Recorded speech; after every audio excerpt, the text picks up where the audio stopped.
E a proposta dessa noite é trazer um tema que nos aborde os sentimentos.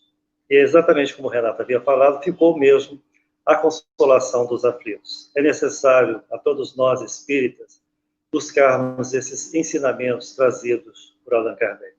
Então, o nosso tema essa noite, proposto para essa live, essa exposição doutrinária, a consolação dos aflitos. Então, é uma mistura de assuntos de Evangelho segundo o Espiritismo, capítulo 5, Bem-aventurados os aflitos, causas atuais e causas anteriores das aflições. E mais adiante, capítulo 6, o Cristo Consolador, o jugo leve e o Consolador prometido. Então, nós vamos fazer uma mistura de assuntos dos dois capítulos para trazermos, então, o nosso assunto, a consolação dos aflitos. E o que é consolar? Consolar é exatamente aliviar alguém de algum padecimento físico ou moral. E o que é a aflição? É ânsia, é angústia, é agonia. E não há, no momento atual, alguém que esteja afastado deste assunto. Todos nós estamos envolvidos em decorrência dessa pandemia e que no Brasil se implantou como epidemia em território nacional. Então é necessário buscar ensinamentos, questões, dizeres que o Espiritismo nos ofertou de uma maneira tão primordial para nos acalmar. Então, como acalmar um aflito? Como consolá-lo? Então, Kardec abre, capítulo 5, Bem-aventurados os aflitos, de sua preparação muito didática, muito interessante, desde sua formação pedagógica para esse feito, um missionário, explicando para todos nós o sentido de uma aflição. Então, ele busca a justiça das aflições. E, na sequência, as causas atuais e as causas anteriores das aflições. Justiça, relembramos, que é dar a cada um o que merece. E a justiça, exatamente, das aflições, tem que ter uma explicação para isso. Se é justa essa causa, deverá ser justa, então, todo este efeito que está nos envolvendo. Então, estar no momento em agonia, em angústia, ou as ansiedades próprias de todos nós, é muito natural. Estamos estagiando em um mundo de provas e expiações. Devido à nossa imperfeição, somos inferiores numa escala espírita. Então, é natural estarmos nesta situação. Mas, para isso, o entendimento. Essa luz que o Espiritismo projeta tão bem nas questões variadas, em vários segmentos, a nos esclarecer ponto a ponto, a nos instruir acerca de um ou outro tema. E nada melhor, então, para este assunto, a consolação dos aflitos, entendermos as causas que são as atuais das aflições.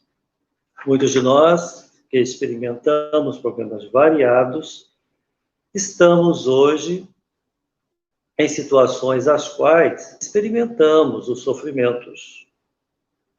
Seja por um deslize, por uma falta de cuidado, ou uma indisciplina. Então, nessa atualidade, daí o termo, e o título, o subtítulo, causas atuais das aflições. Então, agora, experimentamos algum retorno ou alguma modalidade de problema que vem nos visitar devido agora, uma invigilância nossa.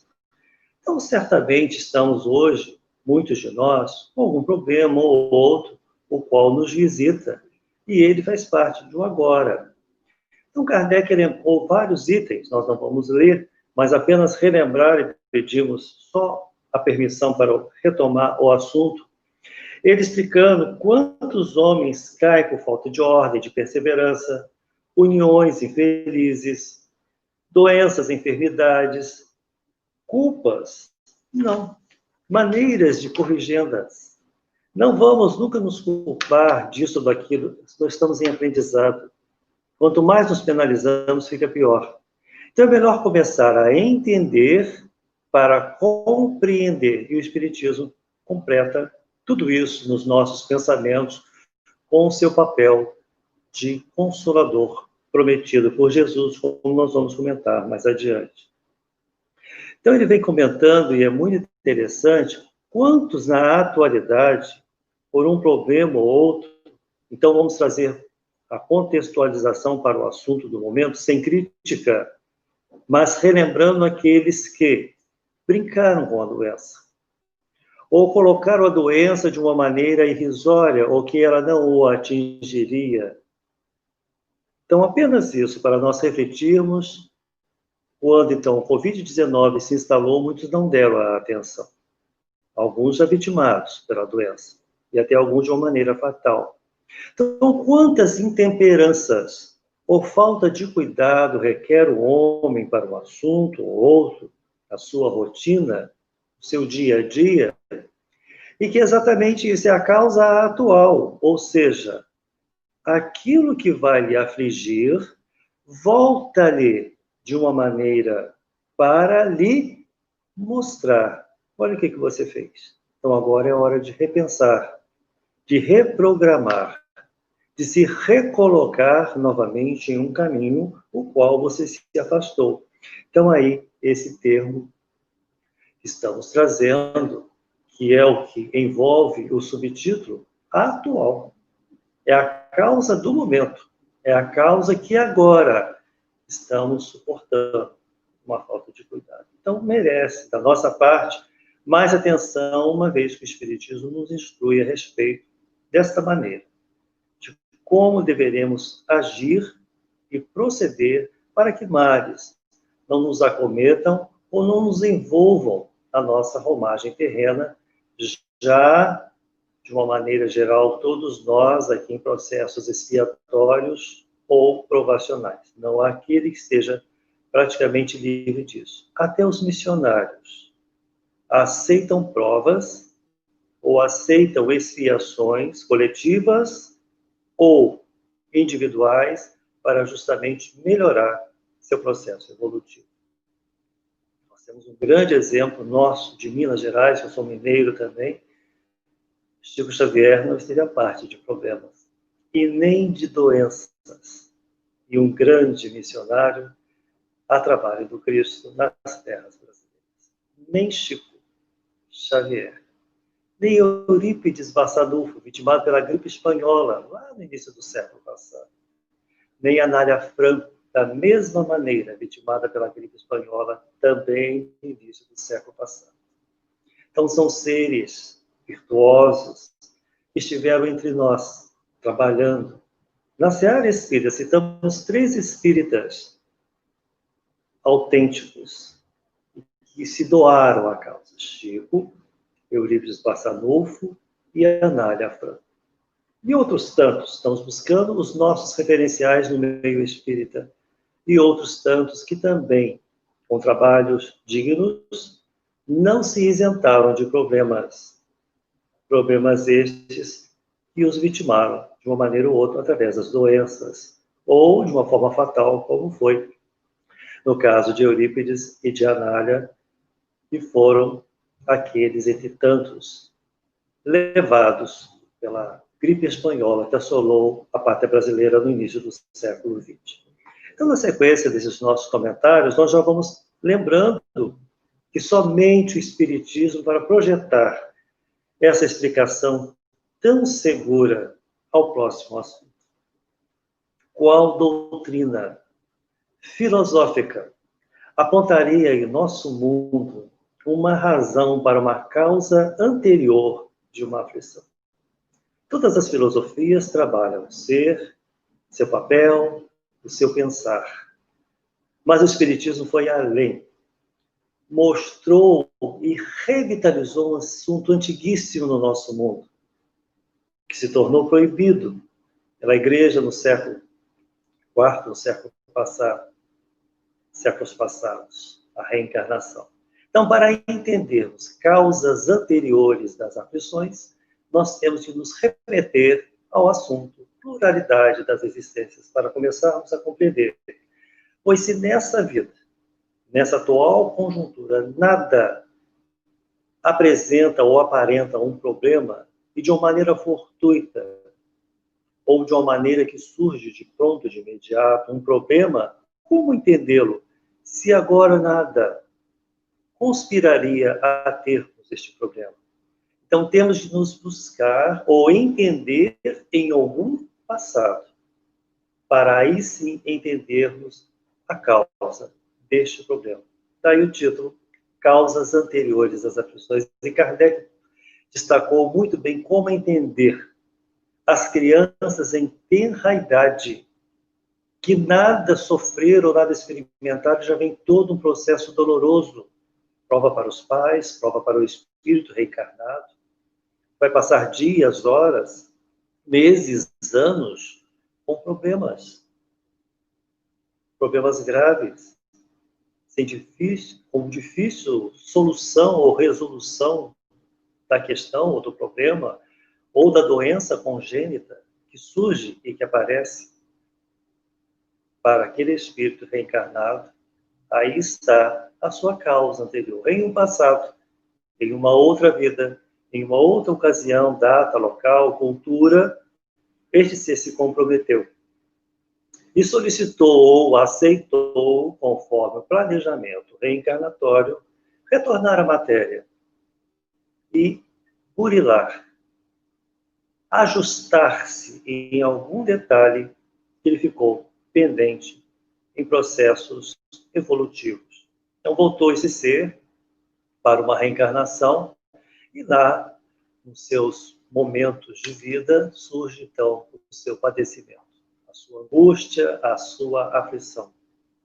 Então daí a causa anterior. Se nada agora apontou para um problema do presente. Então temos de buscar o passado para compreender. E Kardec traz uma explicação muito interessante dentro dessa sequência das causas anteriores das aflições. E é sempre muito bom relembrar Kardec e buscar os seus textos, pelas traduções do Evangelho segundo o Espiritismo, tão atuais. Então ele coloca para todos nós da seguinte maneira: como entender as tribulações da vida impostas aos espíritos endurecidos ou muito ignorantes, sem poder, então, fazer uma escolha dessas causas. E aí, mais adiante, no mesmo capítulo, no item 9, ele nos diz assim: a expiação serve sempre de prova, mas nem sempre a prova é uma expiação. Provas e expiações são sinais de relativa inferioridade. E o que é perfeito não precisa ser provado. Então somos todos nós imperfeitos. Estaremos padecendo em um processo expiatório, coletivo ou individual, ou proporcional. E repetimos, coletivo ou individual. Não há como mudar essa rota, mas com a esperança no porvir. No futuro, sabedores que estamos estagiando, é uma passagem nessa vida física, que a existência prossegue e prossegue na vida espiritual, na verdadeira pátria do espírito imortal. Então, relembrando a imortalidade, essa grandeza que o Espiritismo nos trouxe, relembrando as doutrinas espiritualistas, mas trazendo foco ainda maior sobre isso, não só a eternidade, como também essa inteligência que somos todos nós espíritos, no processo reencarnados ou os desencarnados, que nos acompanham também, em burilações próprias, para melhorar o que está em seu cômputo espiritual. De uma certa maneira, tudo que traz o espírito e o que ele precisa desvencilhar ou melhorar, através de uma prova ou através de uma expiação. E mais, Kardec destaca para todos nós o que essa misericórdia de um Pai de amor e bondade nos favorece. Ele traz o termo justiça distributiva. Esse mesmo item, causas anteriores às aflições. Em outras palavras, aos poucos estamos pagando as nossas parcelas de nossa dívida, seja ela qual for. Nunca virá de pronto. Favorecerá a cada um, cada tanto, ou cada porção que ele precisa ainda desvencilhar ou resgatar. Então, muitos de nós pensamos, poxa, o problema é tamanho, a grandeza disso tudo. Não, quantos suportam? Quantos são entendedores? Quantos já estão provando que o fardo é proporcional às suas forças, como está no mesmo capítulo 5, mais adiante. O bem e mal sofrer, quando Lacordaire explicou tão bem para todos nós que o fardo é proporcional às nossas forças. E as nossas forças hão de superar cada problema. Quantos atenuantes o nosso mundo tem oferecido? Agora, no momento, na nossa situação que estamos vivendo, os laboratórios, os infectologistas estudando esse problema sanitário de ordem mundial, uma pandemia, e as vacinas em curso, como da Universidade de Oxford, chegando lá do Reino Unido, vindo para o Brasil para testes, ou a chinesa, ou a outra, cada laboratório buscando a sua parte. Seres trabalhando para o bem comum, independente da ordem material. Vamos colocar aqui o sentido espiritual. Quando, na nossa estada terrena, nós ouvimos dizer que uma vacina surgiu em tempo recorde. Só agora, para nós vermos como há também a intercessão, a ajuda neste sentido. Um atenuante, um lenitivo, um alento às dores. Ouvindo as reportagens, os depoimentos dos médicos que estão à frente dessa grande batalha, dizendo que os nossos diagnósticos mudaram. Nós não agimos mais como estávamos em março. Passaram alguns 6 meses, já aprendemos a driblar uma série de problemas. Uma série de outras alternativas nós estamos tomando frente a essa doença, que é desconhecida. E que cada um tem reagido de uma maneira ou outra. Então, para isso, tem que se ter um olhar esperançoso e entendedor que um pai de amor e bondade não desampara os seus filhos, todos nós. Para isso, então, essa elucidação, a consolação dos aflitos, que o Espiritismo nos oferece tão bem. Para qualquer que queira se disponibilizar a entender, a compreender e a assimilar os ensinamentos que são propostos para cada um de nós diante dos problemas, das situações variadas que nós estamos vivendo. E não há irmão nosso de caminhada que diante de um problema ou outro, muitas das vezes, acaba se rendendo, aceita, admite, se coloca, então, favorável à crença espírita. Nós vamos trazer uma história muito interessante para ilustrar esse momento que estamos comentando sobre consolação, aflição, problemas variados. Dessas histórias que sempre nos envolvem e nos emocionam porque envolve o Dr. Bezerra de Menezes, um ser virtuoso que também aqui estagiou e hoje na espiritualidade coordena os trabalhos, a implantação da pátria no nosso mundo, aliás, na fase de regeneração. O Dr. Bezerra de Menezes tem muitas histórias vividas e contadas pelos seus familiares. Então vamos trazer do autor Ramiro Gama, no livro Lindos Casos de Bezerra de Menezes, a história chamada Tornou-se Espírita. Vamos só colocar uma parte, comentar.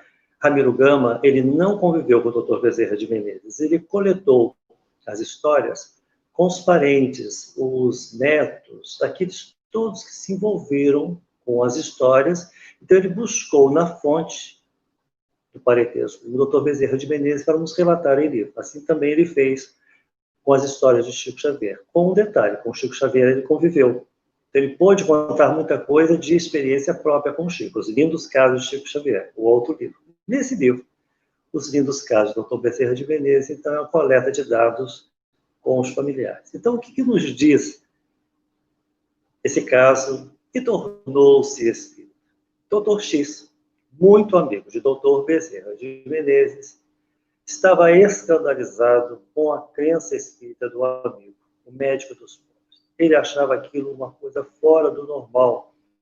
Não era possível comércio com os mortos. Dr. Bezerra de Menezes envolvido com comunicação com os mortos ou com os espíritos. Um homem tão digno, tão dedicado ao próximo, como se envolver nisso que ele abominava, era um absurdo. Então ele era aquele amigo médico que tentava desvirtuar Dr. Bezerra de Menezes do caminho espírita. Só que Dr. Bezerra de Menezes, muito paciente, sempre dócil no tratamento com todos, fez o inverso. Resolveu convidar Dr. X para uma sessão espírita. E esse Dr. X achou aquilo também quase que uma afronta. Mas como? Eu me envolver com isso? Mas o tempo foi a melhor solução. Dr. X perdeu o pai. E com a perda do pai, um pouco sensibilizado, lembrou do convite de Dr. Bezerra de Menezes. E rendeu-se. E admitiu, sim, irei a uma sessão espírita. E foi lá Dr. X presenciar, ser aquele que buscaria o alento ou a consolação através de uma sessão espírita que ele até então abominava, mas então que ele poderia ter ali uma resposta, porque saudoso de seu pai que havia partido, ele queria então uma maneira de se acalmar diante da saudade. E lá foi Dr. X. E na reunião espírita, através de um médium com pouquíssima instrução, manifestou-se então um espírito de um médico que começou a dialogar com o Dr. X. Lhe deu notícia de seu pai e começou a confabular com o Dr. X, ou seja, dar-lhe orientações com termos da medicina.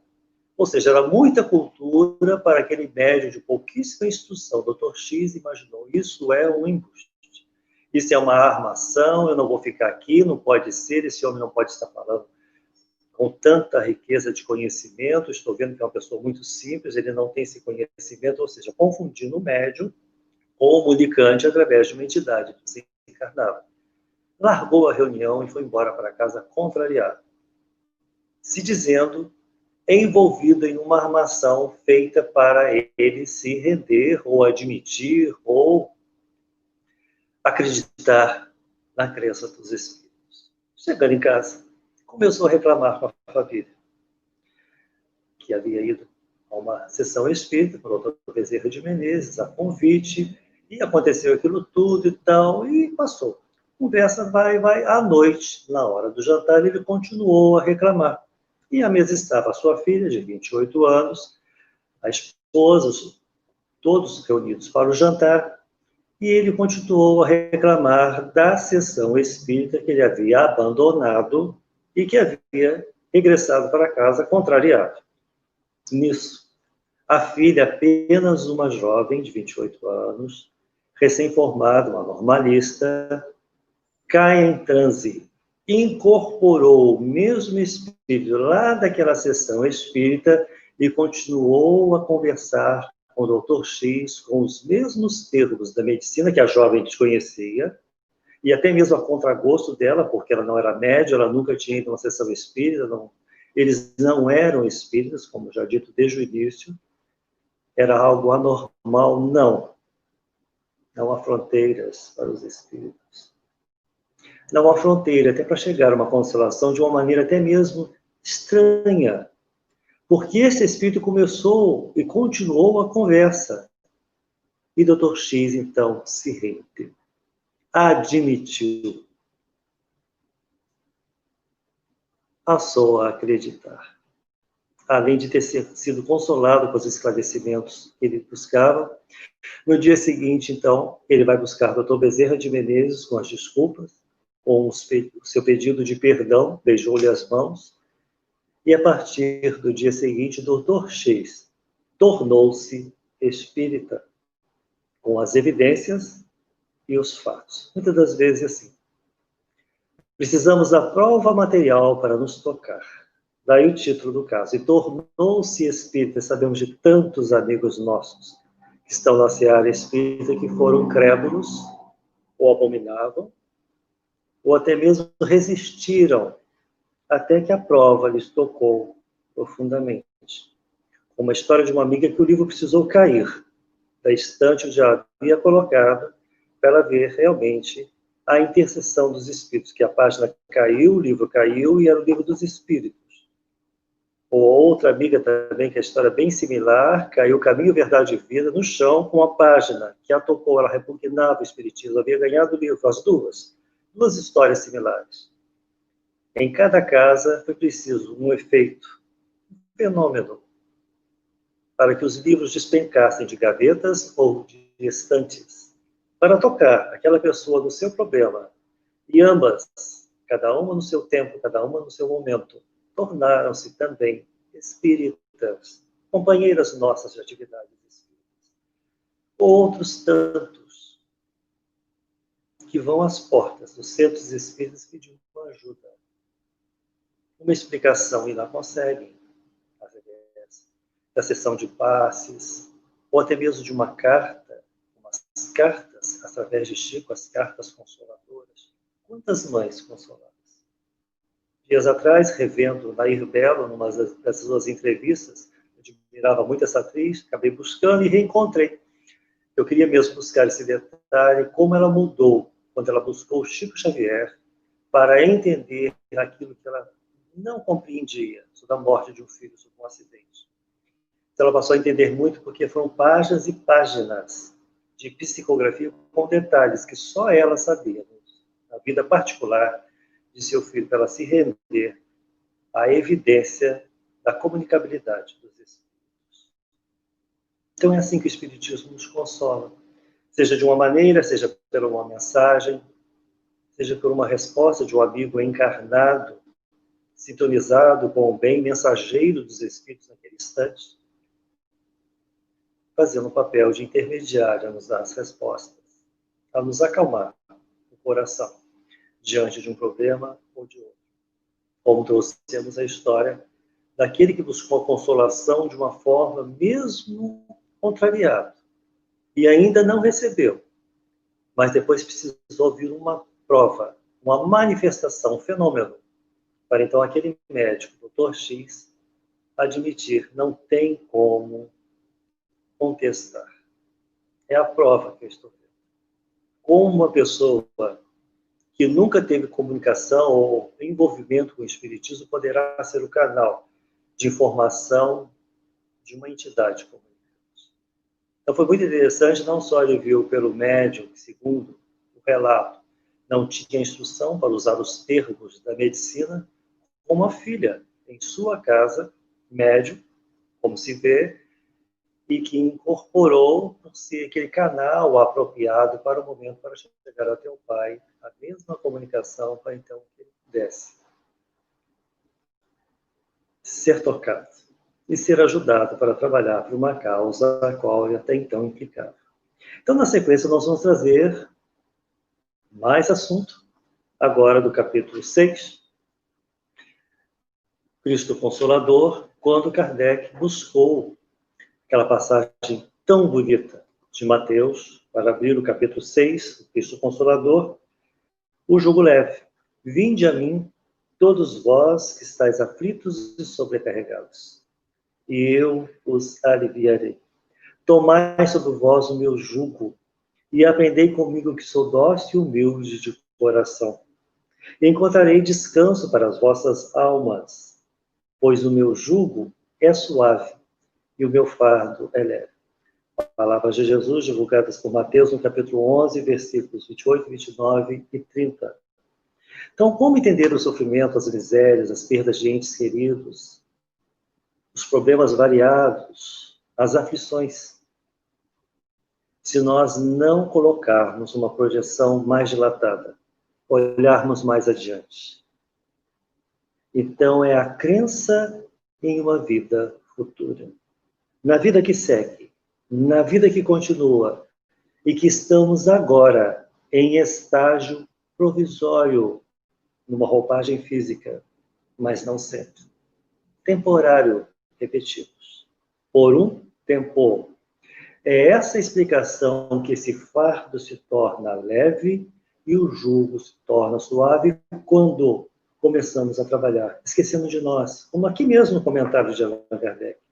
Quando passamos a agir de uma forma caritativa, vendo outros em situações mais penosas, emprestando o ouvido a desabafos, a prantos, a soluços de outras pessoas, em problemas mais sérios, mais difíceis, como temos a oportunidade nas casas espíritas, lá no atendimento fraterno, ou recebendo irmãos nossos em vias de eliminar sua existência através do hábito equivocado do suicídio.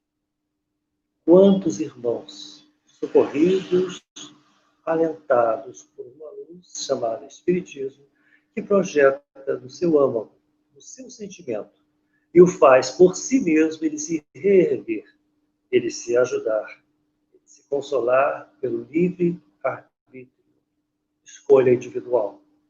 Nunca se impôs, nem imporá a ninguém a crença, mas faz o convite, traz os seus esclarecimentos, as instruções e, acima de tudo, faz o seu papel de consolador prometido, como aqui está na sequência. O consolador prometido por Jesus. O único evangelista a divulgar, João, quando disse, então, naquela época, esse texto ficou para nós. Se me amais, guardais os meus mandamentos. E eu pedirei ao Pai para vos enviar um outro Consolador, a fim de que fique eternamente convosco, o Espírito de verdade, que vos fará relembrar muitas outras coisas que vos tenho dito, e vos dirá outras tantas coisas. Com a nossa interpretação dessa passagem de João sobre o Consolador prometido. E o que fica eternamente, se não a palavra, a instrução e a elucidação através do verbo. Eternamente. Ele foi bem claro nas explicações, lá naquela época. Mas não entenderam.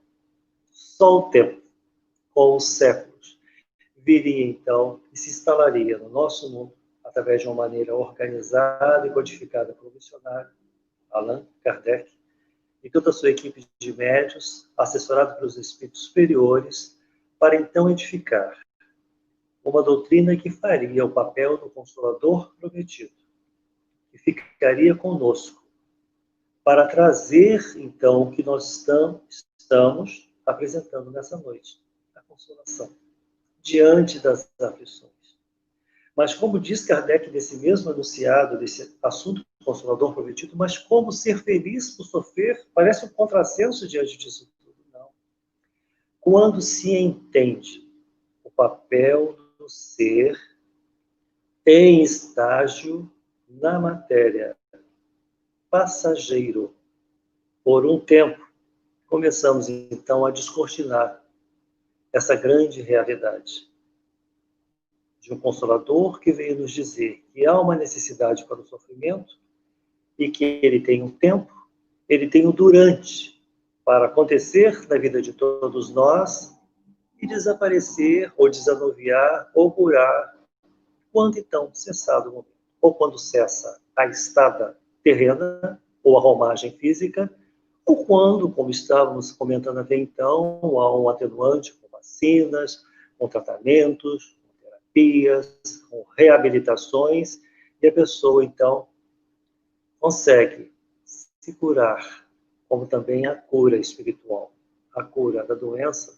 corpórea ou a cura também do processo espiritual. Então, são alternativas apresentadas pelo Espiritismo que nós poderemos, então, buscar em um ou outro, ou aquele que está mais adequado ao nosso momento. A maioria de todos nós que procuram os centros espíritas, nós vamos buscar uma frase bem conhecida do nosso meio, é pela dor. A maioria tem vindo, ou foi, ou lá chegou, ou chegará pela dor. Poucos pelo amor, ou de famílias espíritas que já estavam constituídos naqueles lares, naqueles caminhos mesmo, e por amor à causa, seguiram os pais, os parentes, ou os familiares na crença espírita. Mas boa parte, bom contingente, tem comparecido pela dor.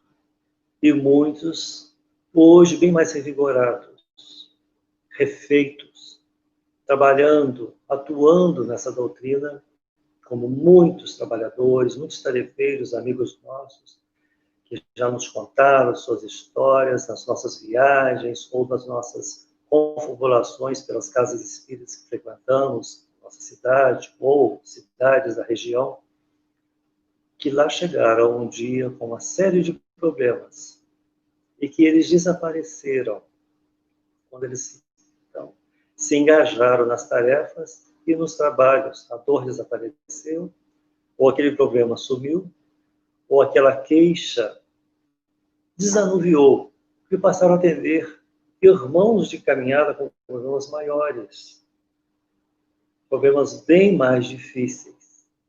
Então foi o esquecimento, para aquele momento, que facilitou a pessoa, então, a se predispor, a servir a uma causa que ele procurou e lá ficou como um tarefeiro da seara espírita. Então, o Espiritismo tem este papel de consolador prometido, cumpre muito bem o que Jesus nos disse, que ele enviaria o Consolador com uma promessa de que ficasse conosco em palavras, em conceitos, em explicações cabíveis ao que estamos precisando. Para o que nós quisermos, vamos às questões do Livro dos Espíritos. Lá teremos várias respostas para assuntos variados. Para a parte moral, o Evangelho segundo o Espiritismo. Para a parte de comunicação ou de envolvimento com a mediunidade, o Livro dos Médiuns. Para entendermos as penas e as consolações, mas numa ótica bem mais misericordiosa. Vamos ver céu e inferno. E para entender a Terra, seu processo, sua formação e o que está disponível para gerações futuras, a Gênese. Então, qualquer obra básica, ou livros correlatos, como a Correlação André Luiz, que desvendou tão bem o mundo espiritual, ou os romances históricos de Emmanuel, nos mostrando a história do cristianismo, os belíssimos tratados feitos por Manuel Filomeno de Miranda a respeito da desobsessão, nós temos várias escolhas para buscar a elucidação mais coerente para os nossos estudos, para as nossas orientações, e não esqueçamos a belíssima coleção psicológica de Joana de Ângeles e os livros maravilhosos de Amélia Rodrigues, pela psicografia de Divaldo.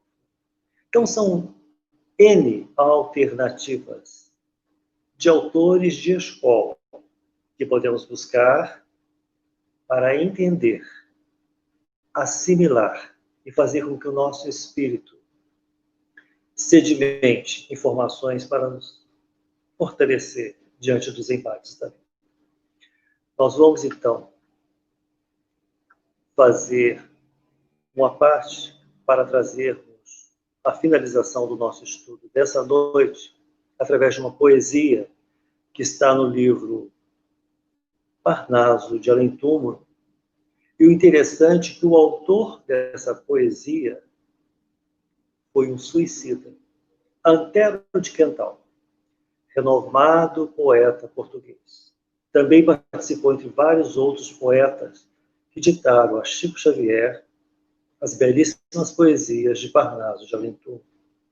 E Antero de Quental, refeito, reajustado perante sua dívida, seu eu, uma vez revitalizado como suicida, também nos brindou com poesias. E como nós estamos tratando do assunto a consolação dos aflitos, essa poesia nos convida a consolar outros tantos, vinda desse autor que se viu consolado, depois de tantos equívocos, ou até mesmo de um refazimento de energias, e com a permissão se juntou a outros, e coordenado por Emmanuel, ditou a nós, Chico Xavier, consolai, que nos diz assim: se eu pudesse, diria eternamente aos flagelados e desiludidos que sobre a terra os grandes bens perdidos são a posse da luz resplandecente. A dor mais rude, a mágoa mais pungente, os soluços, os prantos, os gemidos, entre as almas são louros repartidos, muito longe da terra impenitente. Oh, se eu pudesse! Iria em altos brados libertar corações escravizados sob o guante de enigmas profundos. Mas dizei-lhes, ó vós que estáis na terra, que a luz espiritual da dor encerra a aventura imortal dos outros mundos. Então é Antero de Quental, consolado, nos passando a consolação e um pedido que consolemos. Daí então a proposta dessa noite, com os nossos agradecimentos ao convite feito pelo Renato, ao pessoal do Centro Espírita Dom Pedro II de Juiz de Fora, Minas Gerais, por sermos mineiro. Agradecemos por estarmos em contato com os mineiros e com outros tantos que estarão nos acompanhando através dessa exposição, mas particularmente por termos uma simpatia pela cidade de Juiz de Fora e por estarmos relembrando a nossa pátria, de onde nós temos a nossa origem, nessa atual reencarnação, a nossa naturalidade, Minas Gerais. Então agradecemos a Deus, a Jesus, mestre amigo, a uma mãe piedosa, que tem um olhar muito caridoso pela nossa humanidade, Maria de Nazaré, que nos alente, nos acalme e nos console diante dos nossos problemas e das nossas dores. E a todos os presentes que nos acompanharam, pedimos e estimamos que os votos de paz permaneçam em seus sentimentos, em seus espíritos, diante dos quadros aflitivos que, se porventura, os visitarem. Muita paz.